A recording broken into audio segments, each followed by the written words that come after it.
Hello student, welcome back.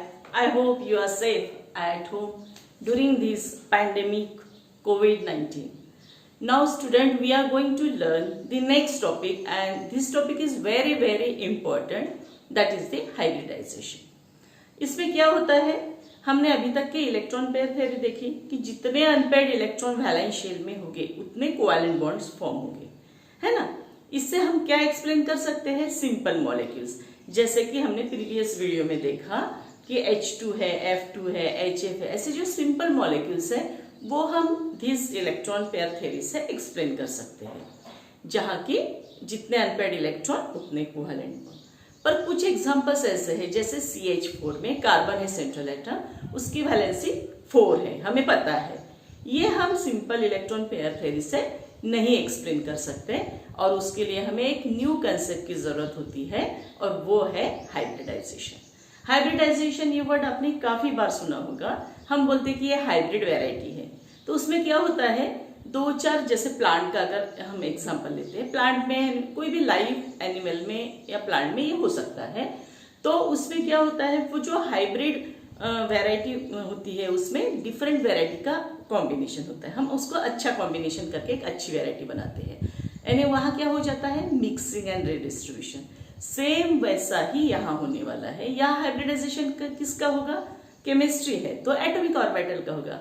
Atomic orbital आपको पता है, एस ऑर्बिटल है, पी ऑर्बिटल है, डी है, एफ है, तो इसमें हम एस और पी का काम हमको पढ़ने वाला है। तो एस और पी ये दोनों का कॉम्बिनेशन होगा और जो न्यू हाइब्रिड ऑर्बिटल फॉर्म होंगे उसको हम एस नहीं कहेंगे, उसको हम पी नहीं कहेंगे। तो जितने इन्वॉल्व होंगे एटॉमिक ऑर्बिटल्स उसके नाम से हम जानेंगे। अगर एक एस और एक पी इन्वॉल्व हो रहा तो उसका नाम क्या हो जाएगा, एसपी।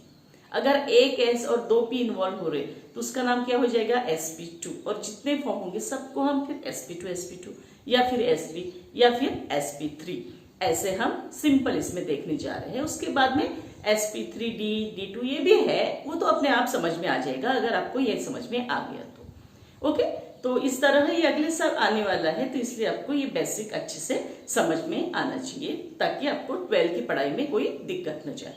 तो आज हम बहुत इंपॉर्टेंट टॉपिक देख रहे हैं और वो कोई भी ज्यादा डिफिकल्ट टॉपिक नहीं है। अगर आपको पहले का समझ में आया होगा तो यह आपको आसानी से समझ में आ जाएगा। तो हम देखते हैं hybridisation.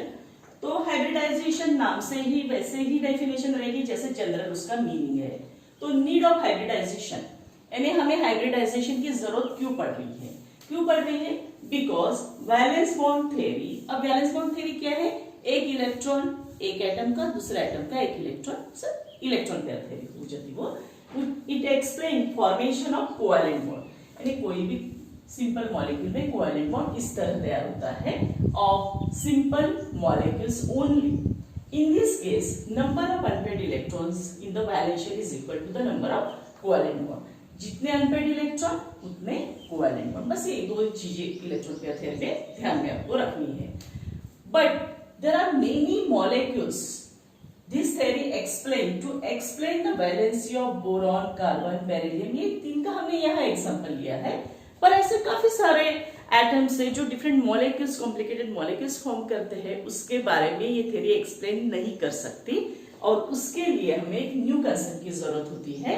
And to explain the valency, किसी भी एटम की correct valency, observed valency explain करने के लिए हमें न्यू कंसेप्ट की जरूरत होती है और वो है हाइब्रिडाइजेशन। ओके, ये नीड है, ये जरूरत है, ये आपको ध्यान में रखना कि आप क्यों पढ़ रहे हैं इसको। तो अभी यहाँ एक टेबल बना के दिया, ये बहुत इंपॉर्टेंट टेबल है। और देखिए बच्चों, बुक्स में इस तरह नहीं दिया हुआ रहता, बहुत ज्यादा दिया हुआ रहता और हमको समझने में कॉम्प्लिकेशंस होते। पर्टिकुलरली बच्चों को वो पहली बार पढ़ते हैं, तो पहली बार पढ़ के फिर उसको समझ लेना, उसके काफी टाइम वेस्ट होता है। इसलिए हमें मैंने वो सब शॉर्ट में करके दिया है, एक टेबुलर फॉर्म में आपको दिया है। ये टेबल आपको समझ गया तो हाइब्रिडाइजेशन समझ गया। ओके, तो ये यहाँ पे एक टेबल दिया है जिसमें 3 ही एग्जाम्पल लिए हुए हैं। जैसे देखिए, ये एलिमेंट है बेरिलियम, बोरॉन और कार्बन। ओके, ये तीनों एलिमेंट को आपने जाना है, इसके पहले हमने पढ़ा है इसके बारे में। इसका एटॉमिक नंबर मालूम है, बेरिलियम का 4 है, बोरॉन का 5 है, कार्बन का 6 है। और इलेक्ट्रॉनिक कॉन्फ़िगरेशन जब हम ग्राउंड स्टेट में लिखते हैं तो बेरिलियम के पास 4 इलेक्ट्रॉन थे, इसका डिस्ट्रीब्यूशन ऐसा रहेगा 1s2 2s2, ये भी आपको मालूम है।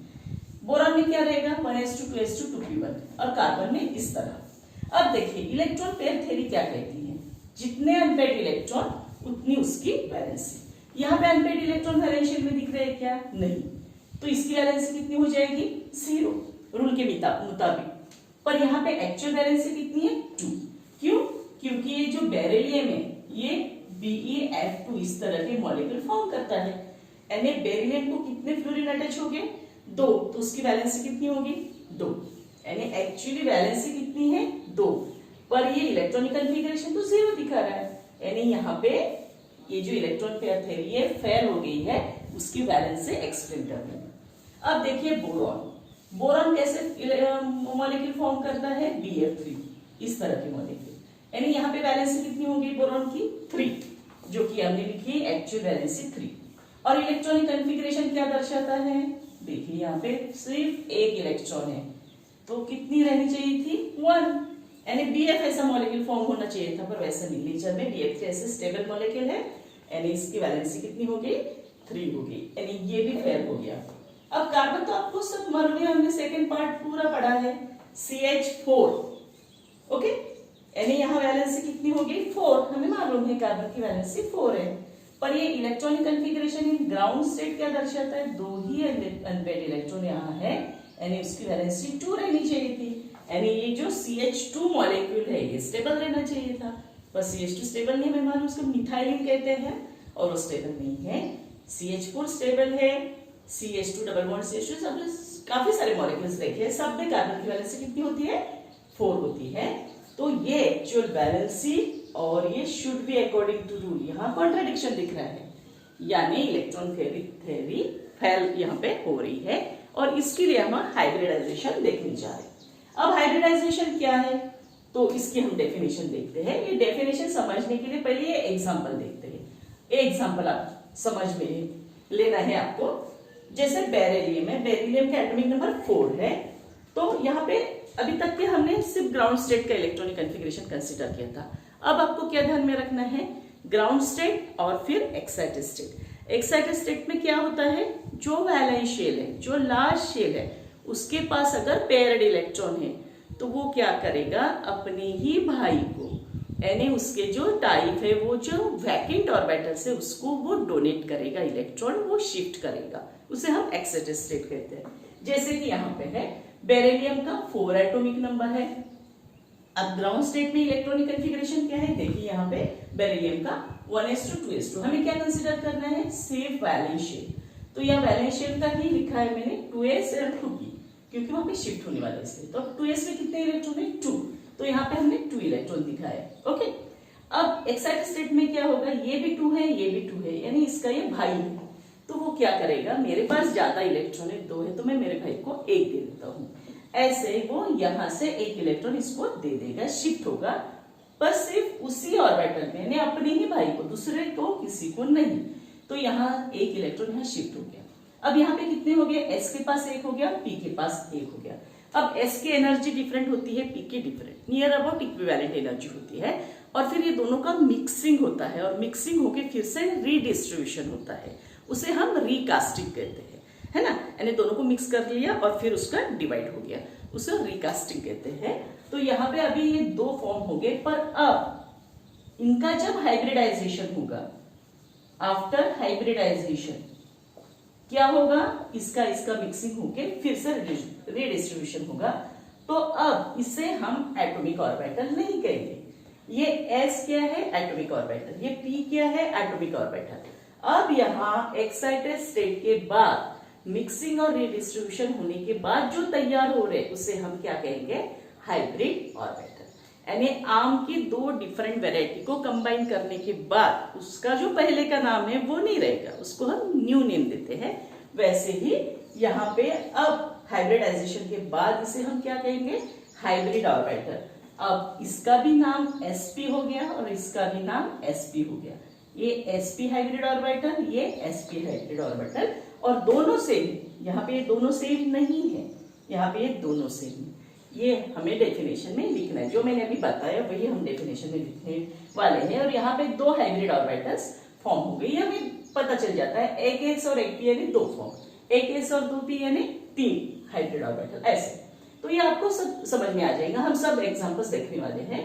तो यहाँ क्या हो रहा है, mixing of valence orbital of same atom, है ना, ये सेम एटम के जो वैलेंस ऑर्बिटल इनका मिक्सिंग हो रहा है of same atom and recasting them into equal, यानी ये कहाँ होगा, एक्साइटेड स्टेट में, and recasting them into equal number of new equivalent orbital, जैसे मैंने बताया यहाँ, that is hybrid orbital and this process is called hybridization. यानी इसका मतलब क्या है, स्टेप्स इन हाइब्रिडाइजेशन में दो स्टेप हो गए। पहला तो है फॉर्मेशन ऑफ एक्साइटेड स्टेट, और दूसरे जैसे यहाँ ग्राउंड टू एक्साइटेड स्टेट यानी शिफ्टिंग ऑफ इलेक्ट्रॉन, अगर पॉसिबल है तो, नहीं तो वैसा का वैसा रहेगा। देखेंगे हम example. And mixing and recasting of atomic orbitals to form hybrid orbital, यहाँ क्या होता है, मिक्सिंग एंड रिकास्टिंग ये दोनों का, और हाइब्रिड ऑर्बिटल फॉर्म होंगे। और जो फिर हाइब्रिड ऑर्बिटल फॉर्म होंगे, जैसे इसके पास दो हाइब्रिड ऑर्बिटल है, इसलिए इसकी वैलेंसी कितनी हो जाएगी, 2। तो ये किस तरह फॉर्म होते हैं, किस तरह BeF2 मॉलिक्यूल फॉर्म होता है, ये सब हम एग्जांपल में देखने वाले हैं। तो आज हम इतना ही देखने वाले हैं, और in the next video the different example, different types of hybridization will be discussed. I hope you understand this topic.